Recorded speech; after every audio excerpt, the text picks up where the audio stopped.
kulikonse kumene muli ndine Brian Banda ndi pa 14 May mchaka chimenechi cha 2025 kodi chachitika nchiyani and what does this mean to the economy nanga kuyimitsa kwa dongosolo limeneli kukhudzani bwanji inu Amalawi. Izi ndi zina mwa nkhani zimene tikhale kukambirana usiku uno ndipo mgawo lachiwiri la kukambirana kwathu chifukwa tikhala pano from now mpaka 10 o'clock. Ikathawa nawa titsekula malaini inu mudzitimbira kuti mufunse ndemanga kapena mufuna mulankhule ndi Dr. Kabambe. Nthawi ikakwana tikupatsani nambala ndi zonse zoyenera kuchita. Dr. Dalitso Kabambe, former governor of Reserve Bank of Malawi, komanso president wa chipani cha UTM, we are profoundly honored once again kukhala nanu madzulo ano. Muli bwanji? Brian ndili bwino kaino. Ayi tili bwino. Tiyambire pamenepo kunena kuti mgwirizano umene tinali nawo ngati dziko ndi IMF under the extended credit facility unachita automatically cease zonani pa 14 May. Chidachitika nchiyani inu mukuzimvetsa bwanji? Tiyambire pamene kumadzulo. Brian ndiyambe ndakutengera kaye pang'ono kumbuyo. Kodi IMF ndijani? Okay. Akamati International Monetary Fund ndi bungwe limodzi la zachuma pa dziko lonse lapansi limene linakhazikitsidwa mu chaka cha 1944. Mukumbukira mwina Amalawi akhoza kudziwa kuti mu chaka cha 1917-18 to 19 tinali ndi nkhondo yambiri ya dziko lonse lapansi. Kenako mu chaka cha 1939 to 1945 tinalinso ndi nkhondo yachiwiri ya dziko lonse lapansi.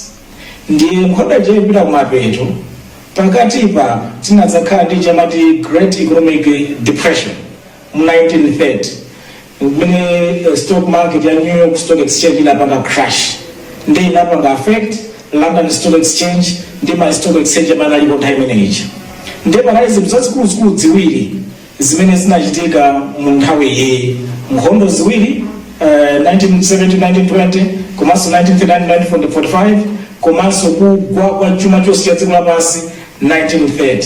Ndiye nkhondo yapita kumapeto ndikutinso chuma chinakonzeka bwino komanso chumacho chasakazika kwambiri ku Europe konse chifukwa cha nkhondo ija. Kunali kuti nyumba zambiri, a lot of infrastructure in Europe was brought down during the Second World War komanso ku Japan. Ndiye anakhala pansi ku United Nations anaganiza apange set up mabungwe atatu akuluakulu.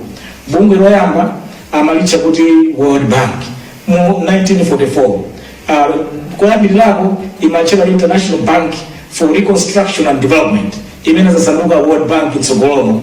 Limene ija bungwe limene linakhazikitsa specifically kunena kuti mmene nkhondo ikutha maiko onse anaonongedwa kwambiri chifukwa cha nkhondo ku Europe makamaka Germany, England, France ndi naotero maiko amene aja amangenso. Ndi World Bank idakhazikitsidwa choti amangirenso maiko amene aja plus Japan ayimangenso. Komanso kukhazikitsa bungwe la World Bank 1944 anakhazikitsanso bungwe la International Monetary Fund.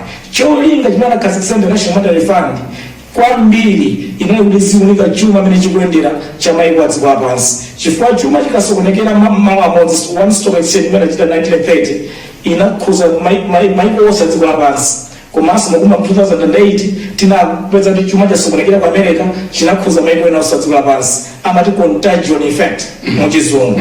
Ndi chuma chikasokonekera malo amodzi chimatha kupangitsa kuti kwina konseku zisokonekere monga zinachita 1930 2008. Ndi bungwe la International Monetary Fund analikhazikitsa ndi zifukwa zenizeni zitatu. Chachikulu chidziona kuti chuma cha maiko chikuyenda bwanji chisasokoneze chuma cha maiko onse a dziko lapansi, amati surveillance, economic surveillance. Choyamba imene inakhazika IMF. Chachiwiri chimene inakhazika IMF nchonena kuti chili ndi ma economists amene amathandiza maiko with capacity building. Adzathandiza kuti penapake pakusokonekera pavunda sipakhala bwino alithandize dziko lija ndi capacity building upangiri wabwino wazati mwanjira ina amene aja makhanga ndi madokotala without borders amene amakhala kuzungulira dziko lonse lapansi ndi kumapereka upangiri kwa maiko kuti maiko aja akhale ndi ndondomeko zoyenera zoyendetsera chuma chawo kuti tsiku lina chuma chisagwe chisamongese chuma cha dziko lonse lapansi. Ndiye chachiwiri anachikhazikitsa IMF. Chachitatu anakhazikitsa IMF kumene kuli mavuto amati balance of payment. Kumene kuli mavuto oti mulibe forex, mukanika kulipira zakunja mwina mmene ngati kuli kwathuko mafuta tukanika kugula tibe forex, tukanika kugula fertilizer tibe forex. Maiko onse amene alibe kuthekera kogula zinthu zakunja amene ajawa amatha kupatsira thandizo amati balance of payment support. Ndiye chimakhala ndi ngongole imene ntchito yake ndiyo kuthandizira balance of payment support. Ngongole imene ku Central Bank ya dziko lilonse ithandizire balance of payment support dziko limene lili mavuto olitsa kuitanitsa ndi kulipira zinthu zakunja. Dziko limene limene limapatsira thandizo limeneli IMF loans, IMF credit imakhala magulu osiyanasiyana, koma nthawi zambiri akamapereka kuti afuna kupatsa thandizo lija amapereka so upangiri chifukwa mupezeke mavuto mukanika kulipira zakunja. Ndiyo chiko chimene chavuta dzikolo chimene iwo achabe afuna kuthandiza chimene chija akachithandiza chimene chija akukwanisa ndalama zoti muthandizikire zimene ziya zikuthandizani kuti chuma cha dziko lija chikonzeke muno bwino chiyambirenso kuyenda bwino zonse zikhale bwino akatero cha masangala ntchito tutayigwira. Ndi IMF inakhazikitsidwa kwenikweni pa zifukwa zitatu zimenezi. Ndikabwera ku funso lanu chimene chinapangitsa poyambirira kuti ife Amalawi tipite kukumbukira IMF tifune thandizo lawo. Thandizo linalifunikanji? Tidalifuna mukumbukira nthawi ifeyo tinali pavuto la forex, kuti forex cover yathu inaliratsika kwambiri. Timavutika kugula fertilizer, timavutika kugula mafuta agalimoto, timavutika kugula mankhwala. Anthu akapita business kuti aitanitse china chilichonse cha business yawo mabanki akwezeka na banki akukanika kulipira zinthu zimene zija. Ndi chifukwa chake tinapita kukumbukira IMF kuti ifeyo we are squeezed, tavutika, tili ndi balance of payment problem, tithandize na IMF. Ndi IMF achadabwera nkuti kugwirizana nafe kukambirana nafe zonse zofunikira kukonza zija anakambirana nafe. Ndiye wachama kuthandizani amayikaso ndondomeko zakuti ziyang'aniro zawo kuti pali kuthandizani apa tikuyenda kudzera chuma musiyendetsa bwinobwino motere, izi muyendetse motere. Akakupatsani upangiro umene uja mukautsatira ngati dokotala wa chipatala kuti iwe wadwala amakuza upange sotere ukatsatira malangizo dokotala aja umachira nkukhala bwino. Ndi IMF akamapereka mankhwala awo ngongole ija akamayipereka kuti kuthandize amakulangiza so iyawo apo mutere mukatere mukonzeka mukhala bwino, chuma chanu chikhala bwino, ziyamba kuyenda bwino, chiyamba kukwera chuma, anthu moyo wawo akakhala bwino. Ndiye tikupatsani thandizo ili likuthandize muyende pa njira imeneyi. Ndi chifukwa inapita kubungwe la IMF. Ndiye lero ifeyo imakhala ma reviews after every 3 months. Program after every 3 months amadzaonika ngati dokotala kuchipatala mmapita kunata akone kuti palipo muli bwanji. Ndi amakhala kwera kudzaonika kuti anthu aja chuma chawo chiyamba kuyenda bwanji. Akabwera review yoyambirira timene kukhala ma reviews 6. Akabwera review yoyambirira timakhala yamati quantitative benchmark targets, zimakhala ma figures from exactly mmene musolera ndalama zawo mutolere motere, mmene mugwisire ntchito motere, mmene muzichita ndi monetary policy yanu ikhale motere, exchange rate policy yanu ikhale motere, chuma chanu kayendetsedwe kake zikhale motere. Ndi amafotokozera zonse zija. Ndi amanati timabwera tsiku lakuti pakatha 3 months tidzaone ichi mudzachoke apa mudzafika apa, ichi mudzafika apa, ichi mudzafika. Ndiye anadzabwera kudzaoneka anapeza kuti musungera lephe 3 months yoyambirira dokotala wabwera kudzaona akuna ali palibe chasintha wakuuza ndi kuti musiye usutafodya, musiye kumwa mowa, ili mungoka akupeza mukumwabe mwawo mukusula befodya kuti akapeza zimene munagwirizana zija zonse simunapanga. Ndiye dokotala chakudabwa so ndi muchira bwanji ndi ukuyembekezerani tinagwirizana kuti tikumana after 3 months. Ikamati 3 months ichi tikatafika nacho apa, ichi tifika nacho apa, ichi tifika nacho apa. Yatha 3 months ija akubwera aone ngati zafika ene paja zonse talephera sizinafika pene zimene ukaya paja atidikira kuti kapena mwe tipeza pa explanation tinena kumene zingakhalire takanika mpaka nafika li nthawi yopanga li program ja yokha 14 months yatha basi yokha kungopanga temere chifukwa maprogram awo ikatha 14 months basi mangopanga jero mangopanga temere joka. Ndimafuna mumvetsere zimene ananena a Felix Mulusu antiwo anakhalapo nduna I think 2021 adachita report in parliament kuti tinali ndi facility because this was the DPP ikangochoka kumene tinali ndi facility ndiye tasankha kuti titetse tufuna yathu and I want to tap your understanding on what he meant because this was under Tonse government. Let's listen to what Minister then Felix Musu told Parliament in 2021. Extended credit facility with the IMF. Madam Speaker, following discussions between Tonse Alliance government and the IMF, the two parties agreed to cancel the third extended credit facility on account of changes in policy by the new administration.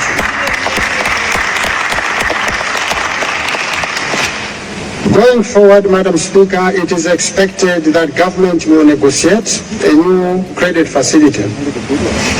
This is the former Minister of Finance under Tonse government 2020 to 2021. Tinali tatesa. The company was going on kuma tatesa chifukwa sisi kugwirizana ndi zathu ndiye tiya mitsanso ina. I want to tap your understanding on what did he mean? What was government thinking then? It was a wrong thinking, obviously.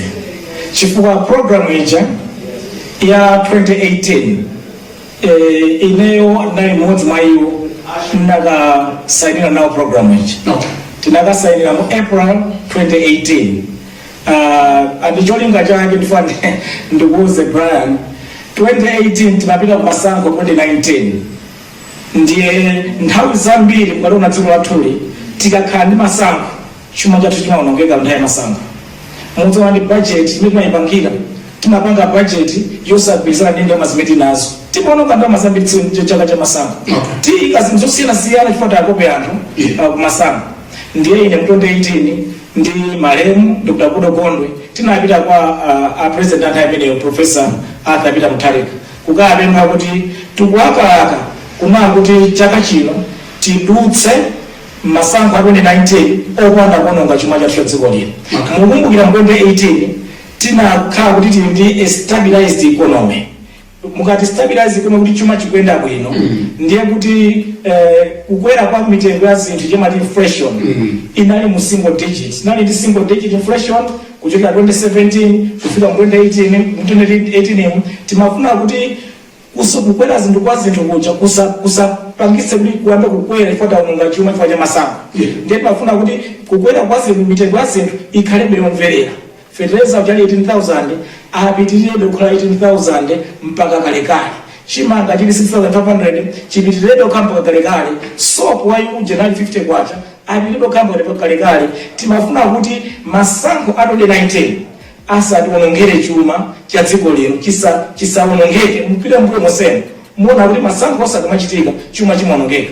Ndiye timafuna kuti chuma cha dziko chisaonongeke ngakhale pang'ono. Ndi chifukwa kuti napita dala kukhala ndi program yoti tikupita kumasankho nthawi imeneyi. Inali ECF imene yanali the same ECF imene tinapita extended credit facility. Ndiye tinapita kumene kuja mu program imene ya 2018 tinanena kuti we want to maintain macroeconomic stability. Yonena kuti kukwera kwa zinthu mitengo isamakwere.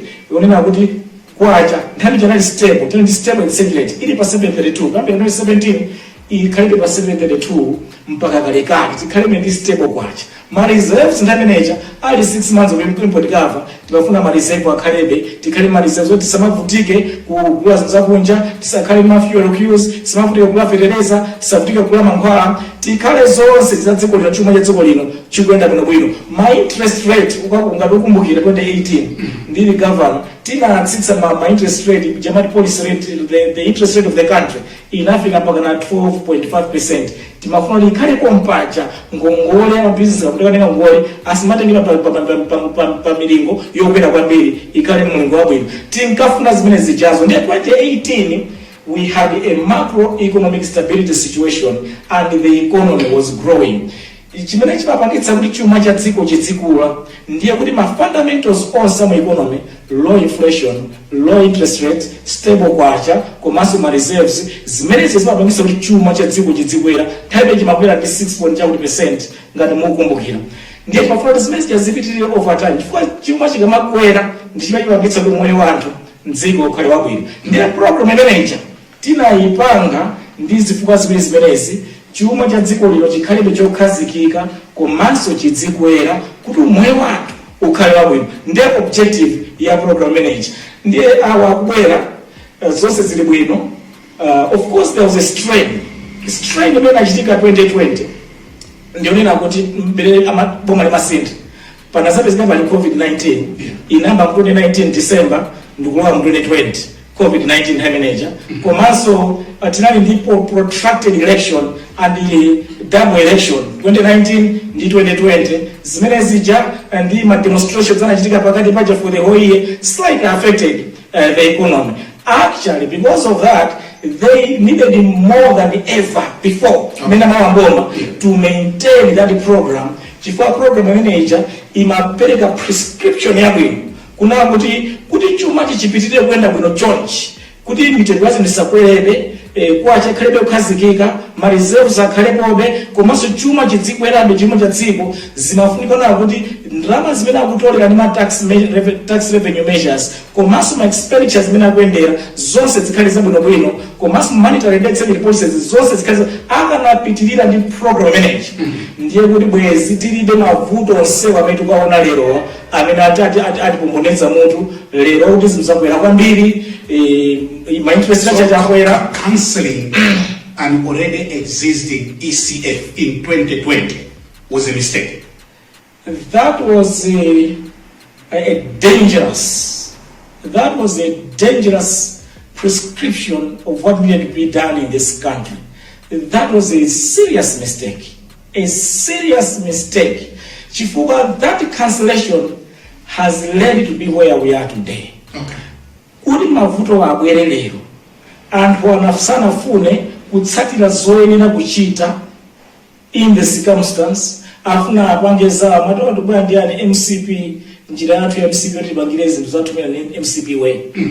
Kuma ndimakonda kufunsa kuti MCP way economics yake iti imene mukugwisa ntchito because orthodox economics imene alisema kugwisa ntchito ndi izizi zimene alisa kuzidziwa mmene akuzigwisa ntchito kuma njira zawozo zonse zosokonekera mwachitsanzo ifeyo kunkhani ya fiscal mukamati fiscal policy mukutanthauza kuti kodi mungagwiritse bwanji ntchito chuma ndalama za boma ili lakhala kumangobwereka chaka ndi chaka 1 trillion chaka choyamba 1.2 trillion chaka chiwiri pano mpaka nafika 2.4 trillion kumangobwereka ndalama chaka ndi chaka ngongole ya boma choka 4 trillion mpaka na 16 trillion at the beginning of this financial year. 2020 ngongole namba 4 trillion kwacha 4 trillion kwacha pano ni 16 trillion kwacha tukamba chaka cha bomachi afuna abwereke 2.4 trillion chaka chino ndiye tukakwa ku 18.4 trillion and not only that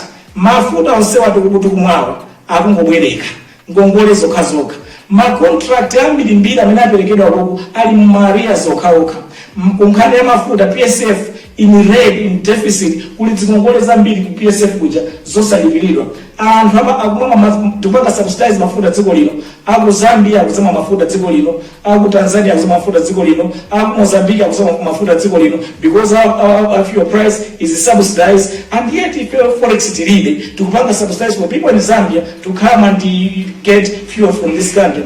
It's a disaster imene tapanga dziko lino tili ndi exchange rate yoti officials 1,700 kwacha to a dollar and yet on the parallel it's 4,000 kwacha. I mean, how does that work? Okay, tibwerere ku IMF atipatsa ECF ndeti kumana 3 months. Yes. Nde abwera what went wrong? Chili chose kinasokonekera zonse zimana ngati mupange izimpange motere zonse zasokonekera. IMF amafuna chani? IMF amagwira ntchito ngati ndafotokoza kale moja ngati kuti dokotala. Okay. Ota akuuza mavuto ilili musiye mowa kuti mukhale bwino. Vuto ili musiye kusuta foja kuti mukhale bwino. Ndiye iwe sukusiya foni. In the case of the actual parameters IMF, timakhala ndi ma quantitative targets onena kuti ifeyo titolera ndalama makuti chaka chino, tigwiritsa ntchito ndalama makuti chaka chino, chotero zimene tingabwereke ife ndi zotere. Ikakhala nkhani ya exchange rate, exchange rate yenda motere, ma reserves atoyenda motere, ikakhala nkhani ya monetary policy yenda motere, komanso pali zina zimene ifeyo tiyipange zokonzo zosiyana mu economy kuti zino zikhale bwino. Ndiye magwirizana zonse zija zokuthandizana kuti chuma mu economy chiyende bwino, koma iniyo zonse zija simunapanga after 3 months. Simunazikwanitsa. Ndiye mukapanda zikwaniritsa, kwa IMF it becomes a problem. Chifukwa iwe ndi patient afuna kuthandiza, iwenso kuthandizika. Akamakamba achichola ndanzawo akumanena kuti zina zimene IMF amafuna zosagwira. Tukupita kwa masankho ndesi tingamvere zonse zimene angatuze IMF. I want you to comment on that. Brian, ndakhala tikumanena za makhansas atatu adziko lino. Ndiye ifeyo ndi ma local economists, local advisors to government. Timapanga advise zoyenera kuchita. Ndikuuze zinthu zitatu zija ndikungubweza mwachangu kwambiri. Yes. Munthu uli ni nyumba, ukulandira 100,000 kwacha. Ukumakabwereka katapira wa 1 million kwacha mwezi ndi mwezi. Ukulandira 100,000 kwacha. What is going to happen to you? Iweyo ukulandira 100,000 sale kwa mwezi. Ulinda katapira mwina 20 million kwacha. Ndio kumakhalira mwabwereka cha mwezi ndi mwezi 1 million uzika kuthera kuti. Uko mukanazo ugwanazo. That's the fiscal problem. Imagine nayo.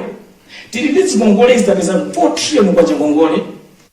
Ife tukuwa kupesa 3 trillion kwacha ZMRA. And tumakabwereka an extra trillion kwacha every year tukubwereka. Zikatifikitsa kuti. Ndiye IMF akuna kuti you can't continue borrowing. Ukafuna kuti ukonzeke. Ukupesa 100,000 unonga 50,000 kwacha. Uli Ngongole zambiri yamba kumabweza kwa Ngongole. Chifukwa amene ujayo amene akwatira 100,000 kwacha akononga 50,000 kwacha, 25,000 kwacha mwigwisa ntchito kukabweza Ngongole, 25,000 ina akupangira business kuti ka income kacha kakula overtime. Amene you overtime mfuyu umoyo wake ukhala bwino. Koma kechapira economics menda kandi kunena ndiona ndikweza 100,000 kwacha ndidzi kabwereka every month 1 million kwacha chonse ndikudziwa ndi Ngongole ya 10 million kwacha akatapira anthandumbuze mwantundu wanji imene ungati ndi nyumba iyi palibe chimene ndingapindule IMF ale audzakulangiza na kuti sungapitire mabwereka 1 million mwezi ndi mwezi mkwepeza kuti wezi kuzikhalira bwino siya kubwereka ukupesa 100,000 live within 100,000. That was the instruction to IMF. Musabwereke sakuti amanene kuti anatuuza kuti tichite devalue kwacha ndi 40%. Ndibwere kwa kwacha kwemene ndinkhani ino. Okay. Ndabwera kaye kumkhani yoyambirira iyi. Yeah. Ya fiscal. Kumana auza kuti slow down and live within your means. Okay. Imene ndiyambirira. The problem imakhala ku fiscal. Chifukwa ndimene mabwesa mafuta wasemanena ngaze but that's the poison that destroys our economy. Chifukwa boma likalina kuti ife tapeza 3 trillion tukabwereka 1 trillion kapena chaka chino tukabwereka 2.4 trillion zobwereka. Zikutanthauza nawo kuti kumabanki kuja ndalama zonse zili kumabanki zonse ma savings amawe ma pensions amawe zonse koma likasesa ndalama zonse zija zibwere ku Capitol Hill.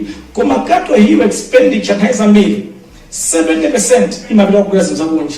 Akagulire zima TX magamoto zinamayendera kuboma kuja, akagulire ma computer, agulire mipando yawo ino furniture, agulire fertilizer, agulire mankhwala. Ndi 70% imakagulira zinthu zakunja. Ayendere sebombo maya ticket, agulire mafuta galimoto, ma contractors ambiri ndakunja apatse ndalama equipment, plant and equipment yakunja, ndi ndalama zambiri zimapita kunja.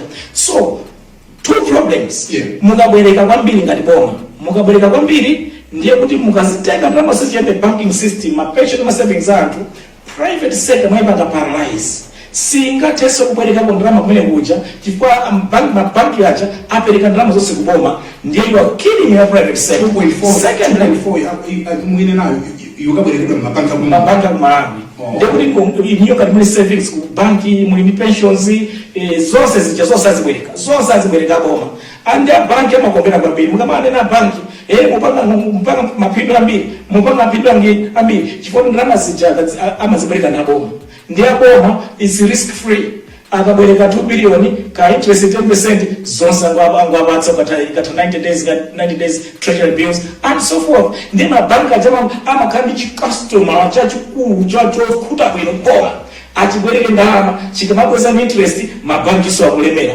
mbali naye pamene chifukwa chake amanena kuti chuma chikuvuta akulemera ndalama bank work because amabanki ali ndi good customer akubwereka ndalama pamene ndalama sezija mwazichotsa mu economy moja ama private sector palibe wina lesangati kuzibwereka ndalama zija because it's now empty.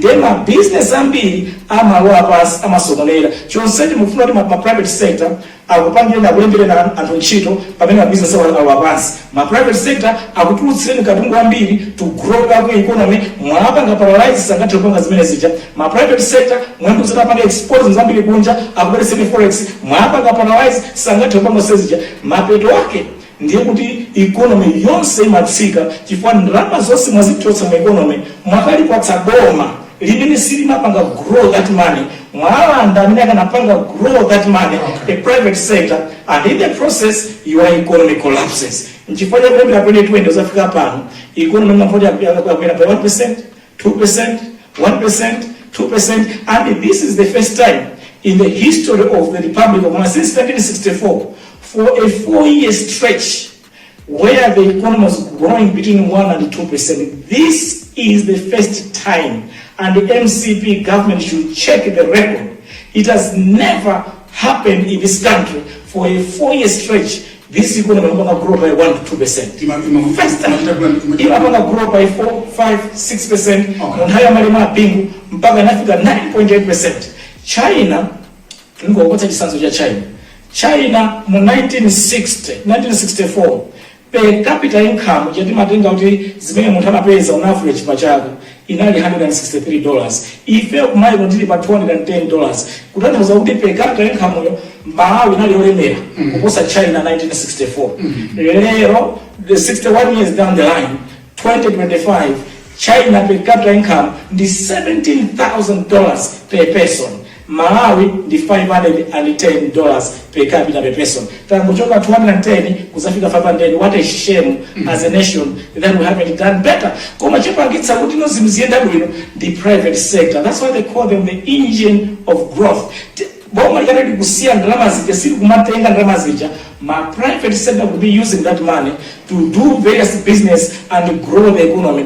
As they are growing the economy, they are growing the wealth of the nation. Kuma mukamabwereka kwambiri mkwalanda a private sector ndikuisa chino kuti abisa chino ndalama zija chachiwiri ndani this is a poison of borrowing. Chachiwiri chona kuti ndalama zija tikazitenga tikamakagulira zakunja it means kuti titenga kwacha mabanki munja tisintha kukhala madollars achitika bwezi zakunja ndiye kuti ndalama ichaso zosesaso madollars onse in the economy. So it has two tough problems. Kuchotsa ndalama zija mwapanga deny na private sector. Mukakagulira madollars mwakuchotsa madollars onse ndiye kuti kwacha nayonso ili mavuto ili under pressure. Nchifukwa kana mafunso kuma ino 2020 forex nali 6 months of import curve. 2 years down the line you say Gerard yapita kuti chifukwa ina kuti mmene makabwereka ndalama mu banking system moja ndikugulira madollars onse mwase samo ndiye mwajanuka ndikane nkhuku imwe mazirake igwamba kudamba kuti mazira ngachali kuti utamaweka mazira chifukwa wakabwereka ndalama wadzigwisa ntchito kule zakunja madollars onse ata mu system kenako kwachamba kusunda kuti kwacha ichoke penane pa 732 pa mafikali 1000 chakuti o pa official 4000 5000 mapale chifukwa na kuti boma inatenga ndalama sezi chakudziwononga ndi chifukwa cha IMF anapanga advice musabwerekenso ndalama zambiri from the market. They waja anakanika anabwereka anauza kuti exchange rate yanu mwipange motere anakanika ndi malangizo ambiti makhati kunena kuti malangizo wawawa ndiwo kuti munthu akhale bwino chuma chikhale bwino koma mukapanda kumvera malangizo acha IMF unaosama ngoti osamva itani timuleke tione kuti zimthera bwanji ndi kusamva kwake. Ndiyechezere mbali ya exchange rate. Yeah, exchange rate. Exchange rate ni nkhani yovuta kwambiri Brian. Exchange rate mukaona kwacha yathu ija, especially now kuti alimi akugulitsa fodya. Alimi aja akugulitsa $3 yawo, $2 yawo, akugulitsa fodya uja. Komano alimi aja kuti alipidwe ndalama zawo zikuyenda kudzera ku mabanki. Akayisintha pa 1,700 kwacha to the dollar. Ndeka ndalama kawo kacha kama khala kochepa ngati anagulitsa $1 fodya 1 kg $1 apeza 1,700 kwacha for that dollar. Akanagulitsa pa parallel market akanakapatsira 4,000 kwacha 5,000 kwacha. Mwamona mulimi wawo jinafodya miti kumuphera, mulimi wafodya tikumupha kwambi tikumupweteka. Mwamuda akanapeza 4,000 5,000 kwacha akwenda kulipira ku banki akumirizidwa kalipira 1,700 kwacha. Iniyo Brian mukana CEO wa Limeriff mwatumiza fodya kunja $100 million wakumwamumiza kunja. Mmene mwamupeza kunja $100 million ndalama manager ikadzera ku official market mupatsidwa 170 billion kwacha. Koma maika na account ndalama jamwaipeza yadzera ku parallel ikanakhala 400 or 500 billion kwacha. Ndetaganiza you are the CEO of Limeriff. Uku 500 billion kwacha. Uku 170 billion kwacha. Isn't that criminal? Isn't that criminal policy? You know you are penalizing your exporters. My exporters are mukapanga penalize. Pamene wina amene afuna akagula chinthu chakunja ndiye wadzera ku banki akachigula chinthu chija ati 1,700 kwacha to $1. Pamene awawawa akupwetekeka kufinyika awawawa enawa to them it's an advantage. Chifukwa fertilizer jokayang'ana machitsanzo fertilizer pa global market is about $30 per bag. Ndio kana $30 per bag ndikupanga ka 1,700 upeza